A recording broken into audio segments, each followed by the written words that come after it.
నమస్కారం, నా పేరు దివ్య. వార్తల్లో ముందుగా ముఖ్యాంశాలు.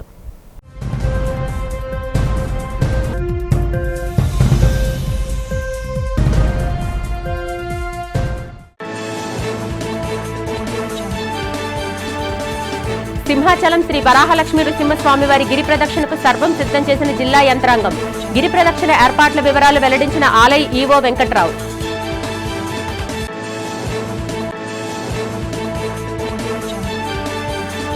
అనకాపల్లి జిల్లా పాయకరావుపేటలో 2 ఏళ్ల నమ్మకం అభివృద్ధి సంక్షేమం కార్యక్రమంలో పాల్గొన్న హోంమంత్రి వంగలపూడి అనిత. అర్హులైన ప్రతి కుటుంబానికి సంక్షేమ పథకాలు అందించడమే తమ ప్రభుత్వ లక్ష్యమని వెల్లడి.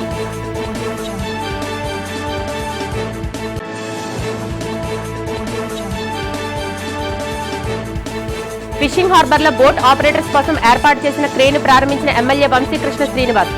మత్స్యకార బోట్ యజమానుల సంక్షేమానికి ప్రభుత్వం కట్టుబడి పనిచేస్తుందని స్పష్టం.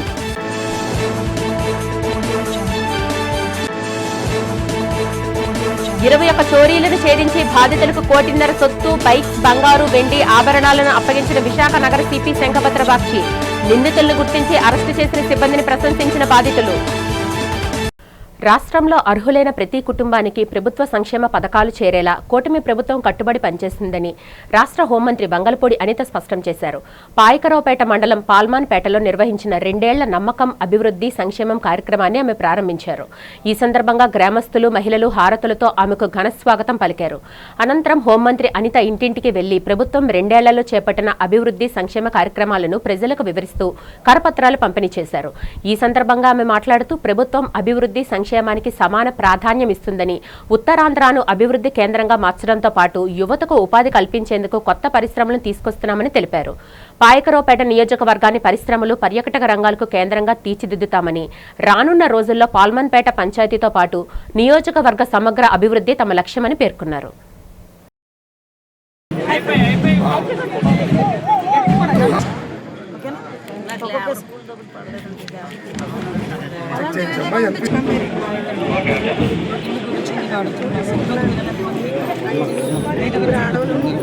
అందరికి పెళ్లి చేసి ఉంటాం.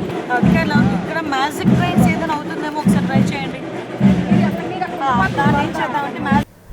సింహాచలం శ్రీ వరాహలక్ష్మీ నృసింహస్వామి వారి గిరి ప్రదక్షిణకు సంబంధించిన అన్ని ఏర్పాట్లు పూర్తయ్యాయి.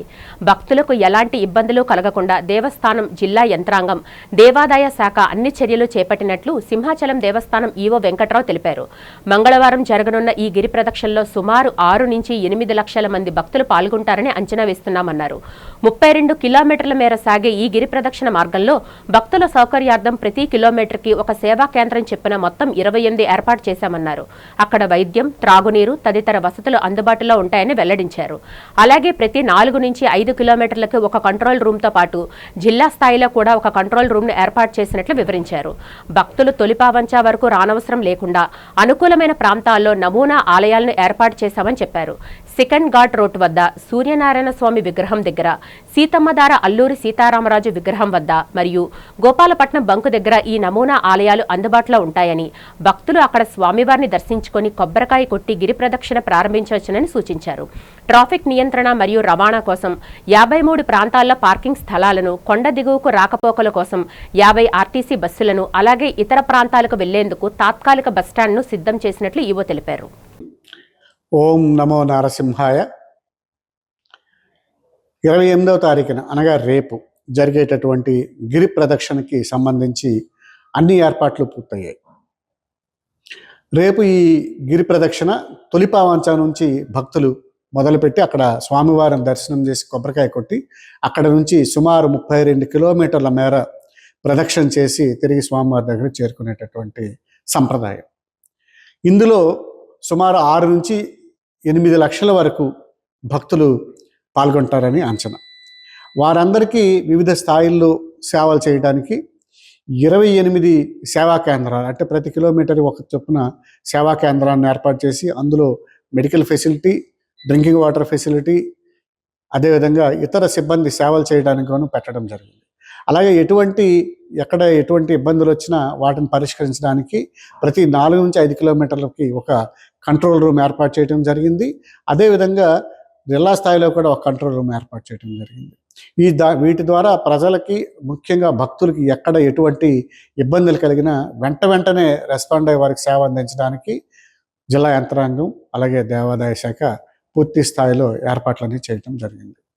అయితే ఇక్కడ గుర్తించాల్సింది ఏంటంటే, మనం ఈ ట్రాఫిక్ వరకు సంబంధించి జిల్లా యంత్రాంగం ఇప్పటికే చాలా సూచనలు, పోలీసు వారి సూచనలు ఏవైతే చేశారో వాటి వరకు సంబంధించి భక్తులు, ప్రజలందరూ కూడా ఆ సూచనలన్నీ పాటించి జిల్లా యంత్రాంగానికి సహకరించాల్సిందిగా ఈ సందర్భంగా అందరికి కూడా మనవి చేయటం జరుగుతుంది.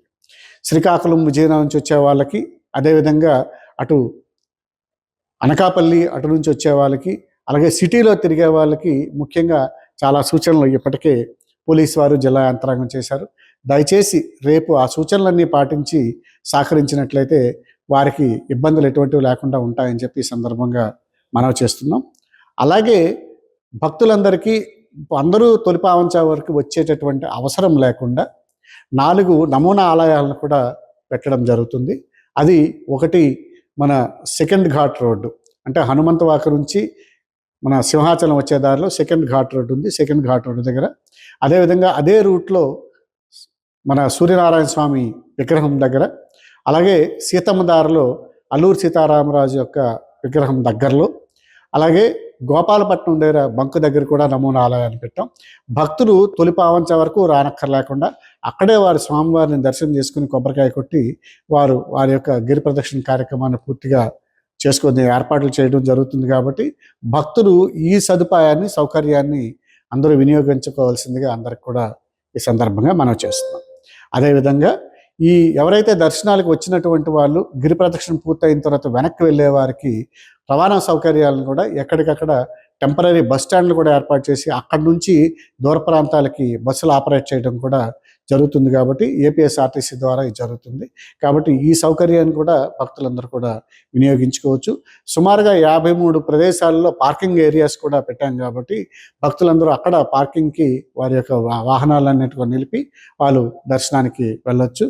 అదేవిధంగా కొండ మీద నుంచి కొండకు దిగువకు రావడానికి సుమారు 50 ఆర్టీసీ బస్సులను కూడా పెట్టాం. కాబట్టి ఆర్టీసీ బస్సుల్లో కూడా అందరూ ఈ సదుపాయాన్ని వినియోగించుకోవచ్చు. అందుకు గాను వీరందరికీ నాణ్యమైనటువంటి సేవలన్నీ అందించడానికి గాను సుమారుగా వారికి టాయిలెట్స్ రూపంగా 600 టెంపరీ టాయిలెట్స్ ఏర్పాటు చేసాం. దాంట్లో సుమారు 3000 మంది పారిశుధ్య సిబ్బంది ఎప్పటికప్పుడు అంతా నీట్ అండ్ క్లీన్గా పెట్టి శానిటేషన్ ఏర్పాట్లు అనేవి చేస్తున్నారు. అలాగే సుమారు 2,000 మంది వాలంటీర్స్ ఎక్కడికక్కడ సేవలు చేస్తారు. 50 మంది ఎన్జిఓస్ వెళ్ళేటటువంటి భక్తులకి మంచినీరు కానీ, మజ్జిగ కానీ, ఇతర తిండి పదార్థాలు, పండ్లు అన్ని కూడా వాళ్ళు ఏర్పాటు చేసి వారి ద్వారా సేవలు అందించడం జరుగుతుంది. అలాగే సుమారు 4,000 మంది పోలీసు సిబ్బంది కూడా ఎక్కడికక్కడ భక్తులందరికీ ఎటువంటి ఇబ్బందులు లేకుండా వాళ్ళు రక్షణగా ఉంటారు. అలాగే సుమారు 1,500 నుంచి 2,000 మంది దేవాదాయ శాఖ, అదేవిధంగా మన జిల్లా యంత్రాంగం నుంచి సిబ్బంది కూడా వచ్చినటువంటి భక్తులందరికీ వివిధ రూపాల్లో సేవలన్నీ అందించే ఏర్పాటు చేయడం జరిగింది. కాబట్టి రేపు వచ్చినటువంటి భక్తులు ఎవరైతే ఉన్నారో వారందరూ కూడా రేపు ఉదయం నుంచే దర్శనాలు చేసుకుని రేపు రాత్రి లోపుగా వాళ్ళందరూ, లేదా ఎల్లుండి ఉదయం లోపుగా వారందరూ కూడా పూర్తిగా స్వామివారి ప్రదక్షిణతో పాటు స్వామివారి దర్శనాలకు కూడా ఏర్పాటు చేయడం జరిగింది. కాబట్టి భక్తులు నిశ్చింతగా, ప్రశాంతంగా వచ్చి వాళ్ళందరూ దర్శనాలు చేసుకుని వెనక్కి వెళ్ళే సౌకర్యాలన్నీ ఏర్పాటు చేసాం. వాటిని వినియోగించుకోవాల్సిందిగా అందరికీ కోరడం అవుతుంది. అలాగే 29వ తారీఖున జరిగేటువంటి గుడి ప్రదక్షిణ ఏదైతే ఉందో దానికి దర్శనాలకి ఉదయం 4 గంటల నుంచే ఏర్పాట్లు చేసాం. అదేవిధంగా వారు తిరగటానికి, గుడి ప్రదక్షిణ చేయడానికి 3 గంటల నుంచి చేసుకోవచ్చు. అది ఆ రోజు మధ్యాహ్నం వరకు కూడా అన్ని ఏర్పాట్లు ఉంటాయి. కాబట్టి ఆ సౌకర్యాన్ని కూడా అందరూ కూడా వినియోగించుకోవాల్సిందిగా ఈ సందర్భంగా భక్తులందరికీ కూడా మనవి చేయటం అయింది. కూటమి ప్రభుత్వం మెగా డిఎస్సీ పేరుతో నిరుద్యోగ యువతను తీవ్రంగా మోసం చేసిందని వైఎస్ఆర్సీపీ నేత, మాజీ ఎంపీ మార్గాని భరత్ ఆరోపించారు. తాడేపల్లి కేంద్ర కార్యాలయంలో మీడియాతో మాట్లాడిన ఆయన డిఎస్సీ ప్రశ్నాపత్రాల లీకేజీ, అక్రమాలకు బాధ్యత వహిస్తూ విద్యాశాఖ మంత్రి నారా లోకేష్ వెంటనే రాజీనామా చేయాలని డిమాండ్ చేశారు. కృష్ణా జిల్లా ఫస్ట్ ర్యాంకర్ నవీన్ వివరాలను వెబ్సైట్ నుంచి ఎందుకు తొలగించారో, అతనికి ఉద్యోగం ఎందుకు నిరాకరించారో సమాధానం చెప్పాలని నిలదీశారు. అవుట్సోర్సింగ్ ఆపరేటర్ ద్వారా జరిగిన పేపర్ లీకేజీపై తక్షణమే సీబీఐ విచారణ జరిపించాలని కోరారు. అలాగే పరీక్షలు లేకుండా స్పోర్ట్స్ కోటా కింద 380 ఉద్యోగాలు అమ్ముకుంటూ కూటమి ప్రభుత్వం పెద్ద స్కామ్కు పాల్పడిందని భరత్ ధ్వజమెత్తారు. జాతీయ ఆర్చరీ గోల్డ్ మెడలిస్ట్ దుర్గయ్య వంటి అర్హులకు అన్యాయం చేసి అనర్హులకు ఉద్యోగాలు కట్టబెట్టారని, దీనిపై గవర్నర్కు ఆధారాలతో సహా వినతిపత్రం ఇచ్చామని తెలిపారు. హామీల పేరుతో మోసపోయిన నిరుద్యోగ యువత వైఎస్ఆర్సీపీతో కలిసి పోరాటాలకి సిద్ధం కావాలని, చంద్రబాబు నివాసాన్ని ముట్టడించాలని ఆయన పిలుపునిచ్చారు. నారా లోకేష్ ఎడ్యుకేషన్ మంత్రి వారికి సూటిగా 10 ప్రశ్నలు లేవనెత్తుతా ఉన్నాం. ఈ 10 ప్రశ్నలకి మొత్తము మెగా డిఎస్సి ఒక దగా డిఎస్సి అనేది ఏ రకంగా ఉందనేది వాళ్ళు నిరూపించిపోతా ఉన్నాం. ఇవాళ ప్రధానంగా 3.5 లక్షల మంది 3,36,000 మంది ఇవాళ మెగా డిఎస్సి యొక్క పరీక్ష రాయడం జరిగింది. దాంట్లో సుమారుగా 16,000 ఉద్యోగాలు మీరు అందులో ఇవ్వడం జరిగింది. ఇవాళ ఒక్కటే అంశం చెప్తున్నామండి.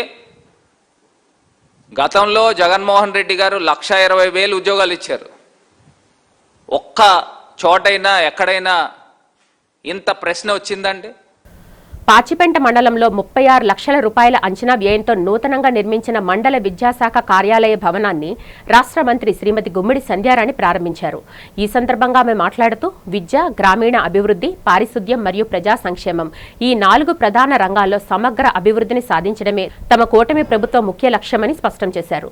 నూతన కార్యాలయ అందుబాటుతో విద్యా పరిపాలన మరింత సమర్థవంతంగా సాగుతుందని, తద్వారా విద్యార్థులకు మరియు ఉపాధ్యాయులకు మెరుగైన సేవలు అందుతాయన్నారు. ప్రజాసేవల బలోపేతంతో పాటు గ్రామాల్లో పారిశుద్ధ్య నిర్వహణకు మరింత వేగవంతం చేసేందుకు పంచాయతీలకు 25 ట్రైసైకిళ్లను మంత్రి పంపిణీ చేశారు. దీంతో పాటు మండలంలో గల గ్రామ సచివాలయాల పాలన అంతరాయం లేకుండా సాగేందుకు 192,500 రూపాయల విలువైన 17 యూపీఎస్లను సచివాలయ సిబ్బందికి అందజేశారు.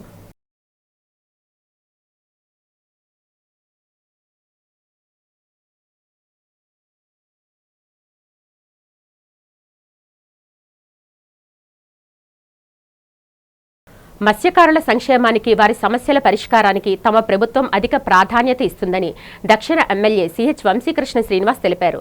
AP mechanised fishing boat operators association, Visakhapatnam port authority సంయుక్త ఆధ్వర్యంలో విశాఖ ఫిషింగ్ హార్బర్లో ఏర్పాటు చేసిన క్రేన్ను ఆయన ప్రారంభించారు. ఈ సందర్భంగా ఎమ్మెల్యే వంశీకృష్ణ మాట్లాడారు. మెకనైజ్డ్ ఫిషింగ్ బోట్స్ రిపేరు చేసుకున్నటకు ఉచితంగా క్రేన్ సౌకర్యం ఏర్పాటు చేసినట్లు చెప్పారు. బోట్ యజమానులు ఈ క్రేన్ సేవలను వినియోగించుకోవాలన్నారు. AP mechanised fishing boat operators association అధ్యక్షులు మైలపిల్లి లక్ష్మణరావు మాట్లాడుతూ క్రేన్ సేవలను అందుబాటులోకి తేవడం పట్ల హర్షం వ్యక్తం చేశారు. గతంలో ఏమైనా బోట్లు రిపేర్ అయితే బోట్ యజమానులు వాటిని మరమ్మతులు చేసేందుకు ఎన్నో వ్యయ ప్రయాసాలకు గురయ్యేవారని చెప్పారు. క్రేన్ అందుబాటులోకి తీసుకురావడం వల్ల ఇకపై బోట్లను మరమ్మతులు చేసుకోవడం చాలా సులభకరమవుతుందని తెలిపారు. ఈ కార్యక్రమంలో అసోసియేషన్ నేతలు, పోర్ట్ అధికారులు, మత్స్యకారులు పాల్గొన్నారు. అందరికీ నమస్కారం. మా గౌరవ పెద్దలు, ఈ బోట్ అసోసియేషన్ పెద్దలు అందరూ కూడా గత 2 సంవత్సరాలుగా మాకు ఒక క్రేన్ కావాలి, మేము ఏదైనా బోట్ని బయటికి తీసుకొని లేకపోతే లోపల దించాలన్నా లేకపోతే ఏదైనా రిపేర్ వచ్చినా కూడా చాలా ఇబ్బందులు పడుతున్నాం కాబట్టి మాకు ఒక క్రేన్ కావాలని చెప్పేసి అడగడం జరిగింది. దానికి అనుకూలంగా నేను పోర్టు అధికారులతో చెప్పడం జరిగింది. నేను చెప్పిన వెంటనే పోర్టు అధికారులు చైర్మన్ గారు కానీ, డిప్యూటీ చైర్మన్ గారు కానీ, సిఎంఈ గారు కానీ, ఎఫ్ఎన్సీ గారు కానీ, లేకపోతే అందరూ కూడా సానుకూలంగా స్పందించి వెంటనే ఇది ఏర్పాటు చేశారు. వాళ్ళకి పోర్టు అధికారులకు ప్రత్యేకంగా ధన్యవాదాలు. ఇంకా పోర్టుకు సంబంధించిన కొన్ని వర్కులు కూడా పెండింగ్ ఉన్నాయి. అతి త్వరలోనే ఆ వర్క్, సివిల్ వర్కులు కానీ, ఆక్షన్ హాల్ వర్క్ కానీ అతి త్వరలోనే కంప్లీట్ చేస్తామని చెప్పడం కూడా జరిగింది. శత విధాల ప్రయత్నం చేసి ఫైట్ చేసి మరి మా బోటు వాళ్ళందరికీ అందుబాటులోకి ఈరోజు క్రేన్ మన సౌత్ ఎమ్మెల్యే గారు వంశీకృష్ణ శ్రీనివాసరావు తీసుకొచ్చి మా ముంగట పెట్టి ఈరోజు గొప్ప ఇనాగ్రేషన్ కార్యక్రమం చేపట్టినందుకు మా ఏపీ మెకనైజ్డ్ అసోసియేషన్ తరఫున గౌరవ శాసనసభ్యులు ఎమ్మెల్యే గారు శ్రీ వంశీకృష్ణ శ్రీనివాసానికి ప్రత్యేకమైన కృతజ్ఞతలు తెలియజేసుకుంటున్నాం. ఎందుకంటే చాలామంది ఇది అసాధ్యం, జరగని పని అనేసి చాలామంది రాజకీయ పార్టీలు ఎద్దేవా చేశారు. ఇది అసాధ్యం కాదు, సుసాధ్యమని చేసి చూపించిన నాయకులు మా ఎమ్మెల్యే గారు. దీనివల్ల బోటు ఓనర్కి సుమారుగా ఒక బోటు ఓనర్కి బోట్లు దించడానికి అలాగే ఎత్తడానికి సుమారుగా 60,000 రూపాయలు బోటు ఓనర్కి లబ్ధి పొందుతున్నాడు. ఇది ఎన్నాళ్ళ నుంచో కంటున్న కళ ఈరోజు మాకు నెరవేరింది. మేఘాద్రిగడ్డ డాక్టర్ బిఆర్ అంబేద్కర్ బాలికల గురుకుల పాఠశాలను ప్రభుత్వం కొనసాగించాలని భీమ్సేన్ అధ్యక్షులు రవి సిద్ధార్థ డిమాండ్ చేశారు. భీమ్సేన ఆధ్వర్యంలో ఎల్ఐసి కూడలి వద్ద గల అంబేద్కర్ విగ్రహం వద్ద గురుకుల పాఠశాల మూసివేత నిర్ణయాన్ని ప్రభుత్వం వెనక్కి తీసుకోవాలని కోరుతూ ఆందోళన నిర్వహించారు. ఆందోళనకారులు గురుకుల పాఠశాల మూసివేయొద్దంటూ నినాదాలు చేశారు. ఈ సందర్భంగా రవి సిద్ధార్థ మాట్లాడుతూ ఐఐటి కోచింగ్ కేంద్రం ఏర్పాటుకు గురుకుల పాఠశాల మూసివేస్తానడం తగదన్నారు. ఐఐటి కోచింగ్ కేంద్రాలను కొత్త భవనాల్లో ఏర్పాటు చేయాలని కోరారు. గురుకుల పాఠశాల మూసివేస్తే ఎందరో విద్యార్థులు చదువుకు దూరమయ్యే అవకాశం ఉందని ఆందోళన వ్యక్తం చేశారు. దళిత బాలికలకు విద్యను దూరం చేసే చర్యలకు ప్రభుత్వం స్వస్తి చెప్పాలని రవి సిద్ధార్థ డిమాండ్ చేశారు. ప్రభుత్వం ఈ విషయంలో వెనక్కి తగ్గకపోతే ఆందోళన కార్యక్రమాలను తీవ్రతరం చేస్తామని హెచ్చరించారు. అలా కాకుండా 32 సంవత్సరాల దీర్ఘకాల చరిత్ర ఉన్నటువంటి 600 మంది బాలికలు చదువుతున్నటువంటి ఒక విద్యాలయం మేఘాద్రిగడ్డ డాక్టర్ అంబేద్కర్ గురుకుల పాఠశాలను మూసివేసి ఆ స్థానంలో ఈ సెంటర్ ఆఫ్ ఎక్సలెన్స్ పెట్టడం అనేది మమ్మల్ని అందరినీ పూర్వ విద్యార్థులని సామాజికవేత్తలను విద్యాధికారులను అందరినీ కూడా తీవ్రంగా కలిసివేస్తున్నటువంటి సంఘటన. ప్రభుత్వం ఇప్పుడు అక్కడ ఉన్నటువంటి 600 మంది విద్యార్థినులని 3 పాఠశాలకి షిఫ్ట్ చేసింది. ఈ షిఫ్ట్ చేయడం వల్ల ఏమైంది, ఆల్రెడీగా అక్కడ అరకొర వసతులతో ఒక గురుకుల పాఠశాలలు ఉన్నాయి. మళ్ళీ ఈ స్కూల్ నుంచి ఆ పాఠశాలకు ఎక్స్ట్రా విద్యార్థులు ఉండడం వల్ల ఆ తల్లిదండ్రులు విద్యార్థులు ఏదో కోళ్ళ ఫారంలో కోళ్ళు కుక్కినట్టు గొర్రెల మందలో గొర్రెలు కుక్కినట్టు కుక్కారండి. రాష్ట్ర ప్రభుత్వం నిర్వహించిన డిఎస్సిలో జరిగిన అవకతవకలపై న్యాయస్థాన పర్యవేక్షణ లేదా స్వతంత్ర వ్యవస్థతో దర్యాప్తు చేయించాలని వైసీపీ రాష్ట్ర యువజన విభాగం అధికార ప్రతినిధి మహమ్మద్ ఇమ్రాన్ డిమాండ్ చేశారు. నగరంలో జిల్లా వైసీపీ కార్యాలయంలో జరిగిన మీడియా సమావేశంలో ఆయన మాట్లాడారు. నీట్ లీగ్తో యువత బలమేమిటో యావత్తు దేశానికి తెలిసిందన్నారు. రాష్ట్ర ప్రభుత్వం డిఎస్సి మెరిట్ డిమెరిట్ లిస్టును బహిర్గతం చేయాలని డిమాండ్ చేశారు. స్పోర్ట్స్ కోటాలో ఏ విధంగా భర్తీ చేశారో కూడా బయట పెట్టాలన్నారు. డిఎస్సిలో జరిగిన కుంభకోణంపై తమ పార్టీ సాగిస్తున్న పోరాటంలో యువత పాల్గొని ఇమ్రాన్ పిలుపునిచ్చారు. డిఎస్సి అక్రమాలపై మంగళవారం పీఎంసీ గాంధీ విగ్రహం నుంచి ఎల్ఐసి కూడలి వరకు గల అంబేద్కర్ విగ్రహం వరకు భారీ నిరసన ప్రదర్శన నిర్వహిస్తున్నట్లు చెప్పారు. ఈ ప్రదర్శనలో విద్యార్థులు యువత డిఎస్సి బాధితులు పాల్గొని ప్రభుత్వానికి కళ్లు తెరిపించాలని కోరారు. మీడియా సమావేశంలో వైసీపీ యువజన నేత ద్రోణం రాజు శ్రీవత్సవతో పాటు పలువురు నాయకులు పాల్గొన్నారు. మరి ఒక సామాన్య కుటుంబంలో జన్మించి ఈ యొక్క స్థాయికి ఎదిగారంటే ఆయన చేసిన పట్టుదల కృషి ఈ భారతదేశంలోనే కాదు యావత్తు ప్రపంచంలోనే ఆయనకి గర్వించదగ్గ విషయం. మరి మీరు కలలు కనండి, ఆ కలల్ని సొంతం చేసుకోండి, మీరు కృషితో పట్టుదలతో అని యువతకి ఆదర్శంగా నిలిచిన వ్యక్తి ఏపీజే అబ్దుల్ కలాం గారు. అదే బాటలో గౌరవ మాజీ ముఖ్యమంత్రి వర్యులు వైఎస్ జగన్మోహన్ రెడ్డి గారు మైనార్టీల్లో పిల్లలకి మంచి ఉన్నత స్థానం కల్పించాలి, వైద్య విద్య రంగాల్లో వాళ్ళు ఉన్నత స్థానాలకి ఎదగాలని చెప్పేసి అప్పుడు స్వర్గీయ రాజశేఖర రెడ్డి గారు ఇచ్చిన 4% రిజర్వేషన్ ద్వారా ఎంతోమంది పిల్లలు ఉన్నత స్థాయికి ఎదగడం జరిగింది. ఏపీజే అబ్దుల్ కలాం గారి ఆదర్శంగా తీసుకొని ఆయన అడుగుజాడలో పయనిస్తూ ఏదైతే వైద్యకు విద్యకు ప్రాధాన్యత ఇస్తూ అనేక సంక్షేమంతో ఈ యొక్క రాష్ట్రాన్ని నడిపించిన మాజీ ముఖ్యమంత్రి వర్యులకి మైనార్టీల తరపున ఆయనకి కృతజ్ఞతలు తెలియజేసుకుంటూ, అలాగే ఈరోజు బాడీ బిల్డింగ్ వంటి క్రీడలు యువతలో శారీరక దృఢత్వంతో పాటు క్రమశిక్షణ ఆత్మవిశ్వాసాన్ని పెంపొందిస్తాయని ఎమ్మెల్యే సిహెచ్ వంశీకృష్ణ శ్రీనివాస్ అన్నారు. శ్రీ క్రాంతి కన్వెన్షన్లో నిర్వహించిన south zone body building championship పోటీలను ఆయన ప్రారంభించారు. ఈ సందర్భంగా ఎమ్మెల్యే వంశీకృష్ణ మాట్లాడుతూ క్రీడాకారులు పట్టుదలతో సాధన చేసి భవిష్యత్తులో రాష్ట్ర జాతీయ స్థాయిలో మంచి గుర్తింపు పొందాలని ఆకాంక్షించారు. అనంతరం వివిధ విభాగాల్లో ప్రతిభ కనబర్చిన విజేతలుగా నిలిచిన క్రీడాకారులకు ఎమ్మెల్యే వంశీకృష్ణ బహుమతులు అందజేసి అభినందించారు. పోటీల నిర్వాహకులు ఎమ్మెల్యే వంశీకృష్ణ శ్రీనివాస్ ఘనంగా సన్మానించి జ్ఞాపికను అందజేశారు. అనంతరం ఎమ్మెల్యే సమక్షంలో ఎంపీ శ్రీభరత్ జన్మదిన వేడుకలను నిర్వాహకులు నిర్వహించారు. ఈ కార్యక్రమంలో బాడీ బిల్డింగ్ పోటీల నిర్వాహకులు, కూటమి నాయకులు, క్రీడాకారులు పాల్గొన్నారు. ఉత్తరాంధ్ర వెనుకబడిన ప్రాంతం కాబట్టి ఈ ప్రాంతంలో ఒక మంచి అసోసియేషన్ పెద్దలందరూ కూడా ఖర్చుతో కూడుకున్నప్పటికీ కూడా సుమారు 200 మంది ఇక్కడ పాల్గొని వాళ్ళు ఏదైతే కోరుకుంటున్నారో ఈ విధంగా పోటీలు పెట్టడం వల్ల వాళ్ళు ఉన్న నైపుణ్యాన్ని బయటకు తీసుకొచ్చి ఇంకా పెద్ద పెద్ద కాంపిటీషన్లో పాల్గొనే అవకాశం కల్పిస్తున్న మా అసోసియేషన్ పెద్దలందరికీ కూడా పేరు పేరున మనస్ఫూర్తిగా ధన్యవాదాలు. ఎందుకంటే అందరూ కూడా విజేతలే. ఏదో చిన్న చిన్న దాని మీద 1, 2, 3 లాగా వస్తూ ఉన్నాయి తప్ప అందరూ కూడా విజేతలే. దీన్ని ఒక ప్లాట్ఫామ్ తీసుకొని రానున్న రోజుల్లో ఇంకా ఆంధ్రప్రదేశ్ మొత్తం మీద అలాగే ఇండియా ఇంటర్నేషనల్ కూడా వెళ్ళే విధంగా వాళ్ళకి ఒక వేదిక కాబట్టి ఆ వేదికను అరేంజ్ చేసినటువంటి పెద్దలందరికీ ఇక్కడ అసోసియేషన్ మా పెద్దలు చాలామంది ఉన్నారు. ఉత్తరాంధ్రకు సంబంధించినటువంటి అందరూ బాడీని అందరూ కూడా మనస్ఫూర్తిగా ధన్యవాదాలు. ఎప్పుడైనా ఈ అవకాశం వచ్చినప్పుడు మేము కూడా మా వంతు సహకరిస్తాం. మంచి ఈ యొక్క బాడీ బిల్డర్స్కి మంచి ఒక వేదికని క్రియేట్ చేసినందుకు వీళ్ళందరూ కూడా మనస్ఫూర్తిగా ధన్యవాదాలు. వాళ్ళకందరికీ పేరు ధన్యవాదాలు తెలియజేసుకుంటాం. ఈ సందర్భంగా మేము విశాఖపట్నంలో ఈ అలంకార థియేటర్ కంటూ ఒక చరిత్ర ఉంది. ఇక్కడ ఇదే థియేటర్లో అడిరాముడు సంవత్సరం ఆడిన దినాలు గుర్తొస్తాయి. ఈ చరిత్రలో థియేటర్లో మాకు అవకాశం రావడం, ఈ సందర్భంగా మాకు ఎమ్మెల్యే గారు సహకరించి థియేటర్ మాకు ఇప్పించడం చాలా శుభదాయకము. ఇక్కడి నుంచి ఎమ్మెల్యే గారి సహకారంతో అలాగే స్థానిక పెద్దలు ఎంపీ గారు భర్త గారు అలాగే మా టీడీపీ నాయకుల సహకారంతో అందరూ కూటమి నాయకుల సహకారంతో మున్ముందు మేము మిస్టర్ ఇండియా కూడా చేద్దాం నిర్ణయించుకున్నాము. ఉత్తరాంధ్ర సమగ్ర అభివృద్ధికి సరికొత్త బాటలు వేస్తూ ఆగస్టు 1న అల్లూరి సీతారామరాజు అంతర్జాతీయ విమానాశ్రయం ఘనంగా ప్రారంభం కానుంది. ఈ చారిత్రాత్మక ఘట్టాన్ని పురస్కరించుకొని అనకాపల్లి జిల్లాలో సందడి వాతావరణం నెలకొంది. దీనిలో భాగంగా DRDA ఆధ్వర్యంలో అనకాపల్లి మండలం గొలగాం గ్రామంలో రంగోలీ పోటీలను వైభవంగా నిర్వహించారు. జిల్లా కలెక్టర్ విజయకృష్ణన్ ఈ కార్యక్రమానికి ముఖ్య అతిథిగా హాజరై పోటీలను స్వయంగా పరిశీలించారు.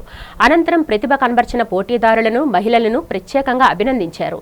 ఈ సందర్భంగా కలెక్టర్ మాట్లాడుతూ ఆగస్టు 1న అందుబాటులోకి రానున్న అల్లూరి సీతారామరాజు అంతర్జాతీయ విమానాశ్రయం ద్వారా ఉత్తరాంధ్ర ప్రాంతానికి విమాన సేవలు మాత్రమే కాకుండా వ్యాపార, ఉపాధి, పర్యాటక రంగాల్లో నూతన అవకాశాలు సుగమం అవుతాయని వెల్లడించారు.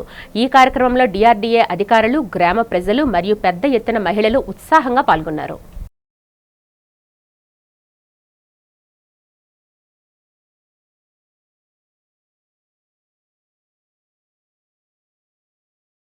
రాష్ట్రంలో అత్యాధునిక interventional pulmonology suit Visakha Venkojipalem Medicover హాస్పిటల్స్లో సోమవారం నూతనంగా ప్రారంభమైంది. ఈ విభాగాన్ని హాస్పిటల్ వైద్యులు ప్రారంభించారు. ఈ సందర్భంగా ఏర్పాటు చేసిన మీడియా సమావేశంలో పల్మనాలజీ నిపుణులు డాక్టర్ ప్రేమ్ కుమార్ పాల్గొని ఇంటర్వెన్షనల్ పల్మనాలజీ సూట్ వివరాలను వెల్లడించారు. ఈ విభాగం ద్వారా కేవలం 20-30 నిమిషాల్లో క్యాన్సర్ నిర్ధారణ, 4 నుంచి 6 గంటల్లో ఇన్ఫెక్షన్ల గుర్తింపుతో పాటు థోరోస్కోపీ, రిజిడ్ బ్రోంకోస్కోప్ వంటి ప్రపంచ స్థాయి వైద్య సేవలు అందుబాటులోకి వచ్చాయన్నారు. ఈ విభాగాన్ని doctor Sudheer, doctor Monisha, doctor సత్యపద్మజలతో కూడిన వైద్యుల బృందం 24 గంటల పాటు సమగ్ర సేవలు అందిస్తారని తెలిపారు. 5 ఏళ్లలో 10,000కు పైగా బ్రోంకోస్కోప్లు నిర్వహించామని, పోస్ట్ MD వైద్యులకు ఫెలోషిప్ శిక్షణ కూడా ఇస్తున్నామని చెప్పారు. ఈ సమావేశంలో hospital centre head Arun Kumar, వైద్యుల బృందం పాల్గొంది.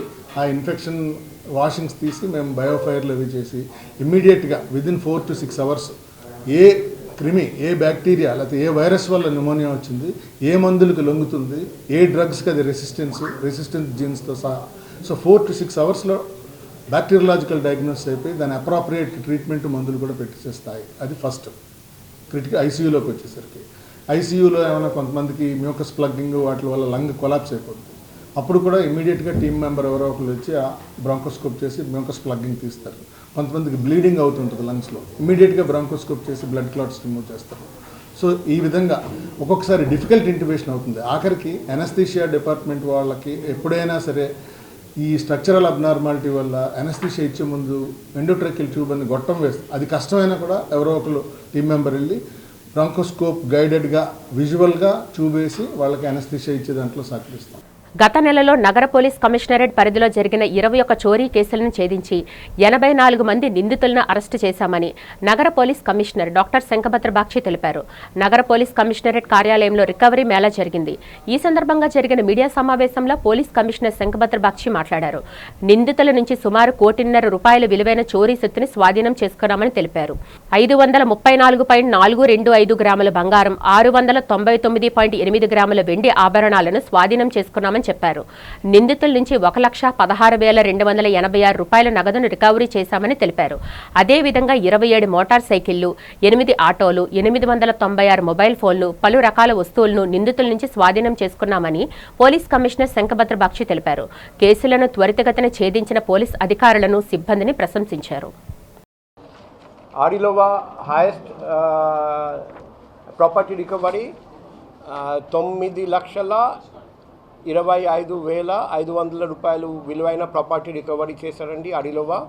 నెంబర్ 2 వచ్చేసి పిఎం పాలెం 6,40,000 రూపాయలు విలువైన ఆస్తి రికవరీ చేశారండి ద్వారకా. మూడోది 4,20,000 విలువైన వస్తువులు రికవరీ చేసి వాళ్ళు బెస్ట్ పర్ఫార్మెన్స్ చూపెట్టారు. మన ప్రీవియస్ మంత్ చూస్తే ఏప్రిల్లో 1,04,00,000 విలువైన వస్తువులు రికవరీ చేస్తే మేలో 1,06,00,000 విలువైన ప్రాపర్టీ రికవరీ చేస్తే జూన్లో 1,08,00,000 మనం విలువైన ప్రాపర్టీ రికవరీ చేశాము. అదే మాదిరిగా మనం ఈరోజు వరకు మనం చూస్తే ఇంతకుముందు 9,753 మంది బెనిఫిషియరీస్ లాస్ట్ 2 ఇయర్స్లో ప్రాపర్టీ రికవర్డ్ 23.05 కోట్ల రూపాయలు విలువైన ప్రాపర్టీ. ఆగస్టు 1న చేపట్టనున్న భోగాపురం ఎయిర్పోర్టు ప్రారంభోత్సవాన్ని వాయిదా వేయాలని తెలుగు శక్తి అధ్యక్షుడు బీవీ రామ్ డిమాండ్ చేశారు. రాజమండ్రి రూరల్ ఎమ్మెల్యే గోరంట్ల బుచ్చయ్య చౌదరి నివాసంలో ఆయనతో భేటీ అయిన అనంతరం రామ్ మీడియాతో మాట్లాడారు. ఆషాఢ మాసంలో శుభకార్యాలు తలపెట్టడం హిందువుల మనోభావాలను దెబ్బతీయడమేనని, పైగా కోవిడ్ విజృంభిస్తున్న సమయంలో 2 లక్షల మందితో ఈ కార్యక్రమం నిర్వహిస్తే తలెత్తే ఆరోగ్య సమస్యలకు ఎవరు బాధ్యత వహిస్తారని ప్రశ్నించారు. ఈ ప్రోటోకాల్ కార్యక్రమంలో స్థానిక ప్రజాప్రతినిధుల పేర్లు లేకుండా కేవలం నారా లోకేష్ పేరు మాత్రమే ఉండడాన్ని ఆయన తప్పుపట్టారు. అలాగే డిఎస్సి నిర్వహణలో జరిగిన అవకతవకలకు నైతిక బాధ్యత వహిస్తూ విద్యాశాఖ మంత్రి నారా లోకేష్ వెంటనే రాజీనామా చేయాలని, స్వతంత్ర విచారణ ఎదుర్కొని కోర్టు తీర్పుతో నిర్దోషిగా బయటికి రావాలని డిమాండ్ చేశారు. రాష్ట్రపతి గారికి ఒక నివేదిక సమర్పించాం. ఎందుకంటే ఇది హిందూ సమాజం ప్రకారం ఆషాఢ మాసంలో ఎవరూ కూడా ఇటువంటి కార్యక్రమాలు ప్రారంభోత్సవాలు కానీ ఇటువంటి కార్యక్రమం చేయరు. మరి ఈరోజు రాష్ట్ర ప్రభుత్వం ఆ ఆషాఢ మాసం చేయటం హిందూ మనోభావాలు దెబ్బతీసేలా ఉన్నాయి. దీనిపైన మేము పూర్తిగా వ్యతిరేకిస్తున్నాం. హిందూ మనోభావాలను గవర్నమెంట్ చెప్పి దేశ ప్రధాని కోరాం, అది రాష్ట్రపతి చెప్పాం. ముఖ్యంగా దీంట్లో వైలేషన్ ఆఫ్ ప్రోటోకాల్స్ మరి ఏదైతే చూసామో జీఎంఆర్ ఎయిర్పోర్ట్లో ప్రధానమంత్రి నరేంద్ర మోడీ గారు, నాసీర్ గారు, అలాగే ముఖ్యమంత్రి చంద్రబాబు గారు, పవన్ కళ్యాణ్ అంతా వస్తున్నారు. మరి దీంట్లో స్థానిక ఎమ్మెల్యే పేరు లేదు, అలాగే opposition leader opposition party Botsa Satyanarayana గారి పేరు లేదు, మరి నారా లోకేష్ గారి పేరు ఉంటుంది చాలా విడ్డూరంగా ఉంది. ఎందుకంటే అక్కడ స్థానిక ఎమ్మెల్యే కానీ ఇన్ఛార్జ్ మినిస్టర్ మంగళపూర్ అనిత గారు కానీ వీరి పేరు ఎవరి పేరు లేదు. మరి ఇంత రకంగా ప్రోటోకాల్ ఉల్లంఘన జరిగితే మరి రాష్ట్ర ప్రభుత్వం ఇది తగ్గని మనం చేస్తాం. అలాగే కోవిడ్ ఇప్పుడు రాష్ట్రంలో తీవ్రంగా విజృంభిస్తుంది. ఈ టైంలో 2 లక్షల మందితో అక్కడ చేయటం అనేది చాలా ప్రమాదక సూచికలు. మరి డెఫినెట్గా రేపు కోవిడ్ వ్యాపిస్తే దీనికి బాధ్యతలు ఎవరు వహిస్తారని చెప్పి తెలుగు ప్రశ్నిస్తుంది. మరి ఇది కాకుండా మనం చూసాం, మొన్నే కేంద్ర మంత్రి ధర్మేంద్ర ప్రధాన్ గారు రాజీనామా చేశారు. ఏది నీట్ పేపర్ లీక్ పైన. ఇప్పుడు రాష్ట్రం అంతా ఈ ఏదైతే జరిగిందో డిఎస్సి మెగా డిఎస్సి ఇది పెద్ద స్కామ్ అనేది ఇప్పటికే వైఎస్ఆర్ పార్టీ మిగతా పార్టీలు కమ్యూనిస్టులు అందరూ ఆరోపణలు చేస్తాం. ప్రజా సంఘాలు మేము ఒకటే కోరుతున్నాం లోకేష్ గారిని. విశాఖ నగర అభివృద్ధి, నీటి ఎద్దడి నివారణ మరియు మౌలిక వసతుల కల్పనపై జీవీఎంసీ కమిషనర్ కేతన్ గార్గ్ వివరాలు వెల్లడించారు. ఈ సందర్భంగా జీవీఎంసీ కమిషనర్ ఛాంబర్లో కమిషనర్ మీడియాతో మాట్లాడారు. ప్రస్తుతం నగరంలో రోజుకి 410 ఎల్ఎండి నీటి సరఫరా జరుగుతుండగా మరో 6 ఎల్ఎన్టీ కొరత ఉందన్నారు. ఈ నీటి సమస్యను శాశ్వతంగా పరిష్కరించేందుకు పోలవరం PLMC ద్వారా అదనంగా 3 నుంచి 4 టీఎంసీల నీటిని తరలించేలా ప్రత్యేక ప్రణాళికలు రచిస్తున్నామన్నారు. అలాగే గూగుల్, జిందాల్ వంటి నూతన పరిశ్రమల నీటి అవసరాలపై ప్రత్యక్షంగా చర్చించి IFC ఆధ్వర్యంలో పక్కాగా బడ్జెట్ రూపకల్పన చేస్తున్నామని చెప్పారు. ఆగస్టు 1న భోగాపురం ఎయిర్పోర్ట్ అందుబాటులోకి వస్తున్నందున కనెక్టివిటీ రోడ్ల నిర్మాణాన్ని వేగవంతం చేశామన్నారు. We are supplying to the industries. So this is our present status. Now with the many industries coming, చాలా ఇండస్ట్రీస్ వస్తున్నాయి. అదేవిధంగా ఇన్మైగ్రేషన్ కూడా చాలా ఉంది, పాపులేషన్ కూడా పెరుగుతుంది. కాబట్టి Polavaram is going to be a big factor, big reliance for the north Andhra including GVMC also. So Polavaram PLMC ద్వారా లాస్ట్ తలపక్క వరకు వాళ్ళు వాటర్ రిలీజ్ చేస్తే అక్కడ నుంచి సెపరేట్ లైన్ డ్రా చేసుకొని ఇక్కడ స్టోరేజ్ పెట్టి మేము ప్లాన్ డ్రా చేస్తాము. అంటే గవర్నమెంట్ లెవెల్లో డిస్కషన్లో ఉంది. We're discussing with the MAUD department, higher officers also, as well as with the irrigation department also. So దీని భాగంగా whatever is the costing of the pipeline, costing of the storage that we're working out now. So ఇది మాకు వచ్చేస్తే ఖచ్చితంగా ఒక 3 to 4 TMC తొందరగా add అవుతుంది. That will not only cover this 60 MLD deficit. వార్తలు ముగించే ముందు ముఖ్యాంశాలు మరొకసారి చూద్దాం.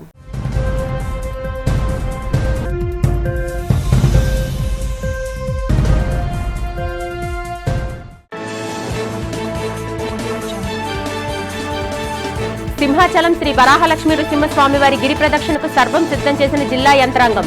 గిరి ప్రదక్షిణ ఏర్పాట్ల వివరాలు వెల్లడించిన ఆలయ ఈవో వెంకట్రావు.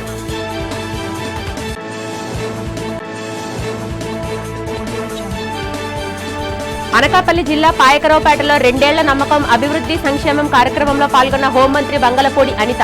అర్హులైన ప్రతి కుటుంబానికి సంక్షేమ పథకాలు అందించడమే తమ ప్రభుత్వ లక్ష్యమని వెల్లడి.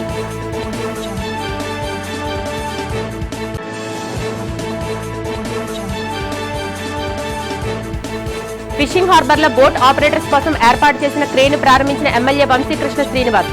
మత్స్యకార బోట్ యజమానుల సంక్షేమానికి ప్రభుత్వం కట్టుబడి పనిచేస్తుందని స్పష్టం.